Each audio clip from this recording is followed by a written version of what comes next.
TikToker versus সরকারি চাকরি। তো প্রথমে আসি সরকারি চাকরিওয়ালা কাকুর কাছে। এ ভাই কাকু বলবেন না, ভাইয়া বলেন। ঠিক আছে সরকারি চাকরিওয়ালা ভাই, আপনি তো সরকারি চাকরি করেন, তো আপনার ডিউটি টাইম কতক্ষণ, আপনি কত ঘন্টা কাজ করেন? এই তো আমি তো সরকারি চাকরি করি, এই তো আমার 8 থেকে 9 ঘন্টা ডিউটি থাকে।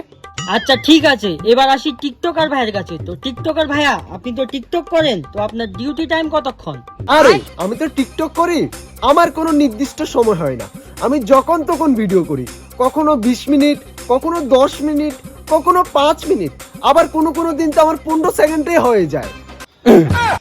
ও আচ্ছা, তো এবার আসি কার কেমন গাড়ি বাড়ি আছে। তো সরকারি চাকরিওয়ালা ভাই, আপনি তো সরকারি চাকরি করেন, তো আপনার কাছে কেমন গাড়ি বাড়ি আছে? কি বলেন গাড়ি বাড়ি? আমি থাকি ভাড়া বাড়িতে, আর আমার কাছে কোনো গাড়ি নেই। ও আচ্ছা, তাহলে মানে আপনার কাছে অনেক দামি বাইক আছে? না ভাই, কোনো দামি বাইক নেই। যাও একটা বাইক আছে, ওটা 10 বছর পুরনো, আমার বাবার। সব টাকা সেভিং আর সংসারেই চলে যায়। ও আচ্ছা, এবার আসি টিকটকার ভাইয়ের কাছে। তো টিকটকার ভাইয়া, আপনার কি আছে? সরকারি চাকরিওয়ালা ভাইয়ের যে অবস্থা, আপনার তো মনে হয় একটা সাইকেলও নেই। কি বলেন, আমার কাছে একটা সাইকেলও নেই, আমার কাছে 5 তলা একটা বাড়ি আছে, 2টো কার আছে, 5টা বাইক আছে, সামনে আরেকটা বাইক কিনতে যাচ্ছি, KTM 974। ওমা, কি বলেন? এমন বাইকের নাম তো আমি জীবনেও শুনিনি। আরে আমার নিজের কোম্পানি বানাবে, আমার একটা নিজস্ব কোম্পানি আছে। ও আচ্ছা, তো এবারে আসি কার কিভাবে বিয়ে হয়েছে। তো প্রথমে আসি সরকারি চাকরিওয়ালা ভাই, আপনি তো সরকারি চাকরি করেন, আপনার বিয়ে করতে মনে হয় কোনো অসুবিধাই হয়নি? আরে না ভাই, আমি তো এখনো বিয়ে করতে পারিনি, কোনো মেয়ে খুঁজে পাচ্ছি না। ওমা, কি বলেন, কেন? আরে ভাই, অফিস থেকে আসি রাত 9টায়, তারপর অফিসের কিছু কাজ থাকে, ওগুলো করতে করতে বেজে যায় রাত 12টা। তারপর দুটো খেয়ে ঘুমিয়ে পড়ি, তারপর ঘুম থেকে উঠে সকালে আবার অফিসে চলে যায়। এর মাঝে আর মেয়ে খুঁজে হচ্ছে না, আর বিয়ে করতে পারছি না। তাহলে কি আপনার আর বিয়ে হবে না? না, মা খুঁজছে, দেখি পায় কিনা। ও আচ্ছা, এবার আসি টিকটকার ভাইয়ের কাছে। তো আপনি তো সারাদিন টিকটক করে বেড়ান, তো আপনার আর কি অবস্থা হবে?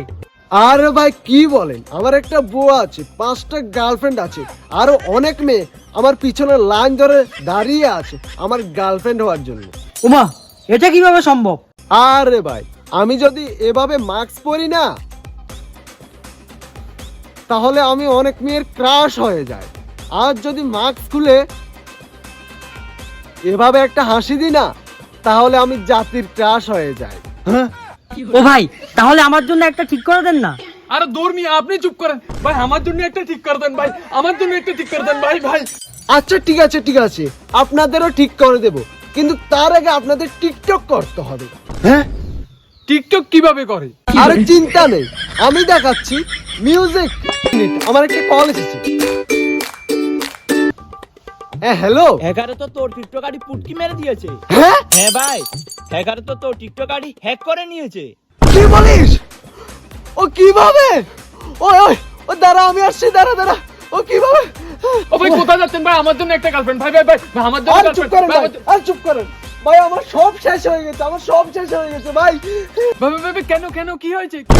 আরে ভাই, আমার টিকটক আইডি হ্যাক হয়ে গেছে ভাই, আমার টিকটক আইডি হ্যাক হয়ে গেছে। আরে ভাই তাহলে কি হয়েছে? আপনার তো অনেক কিছু আছে, গাড়ি বাড়ি অনেক কিছু আছে ভাই, আমার জন্য একটা গার্লফ্রেন্ড, আমার জন্য একটা গার্লফ্রেন্ড।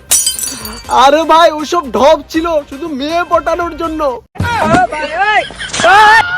ভাগ্যিস, আমি তো ভেবেছিলাম আমার চাকরি ছেড়ে দেবো, সারাদিন টিকটক করব। না বাবা, যেটা আছে ওটাই ভালো।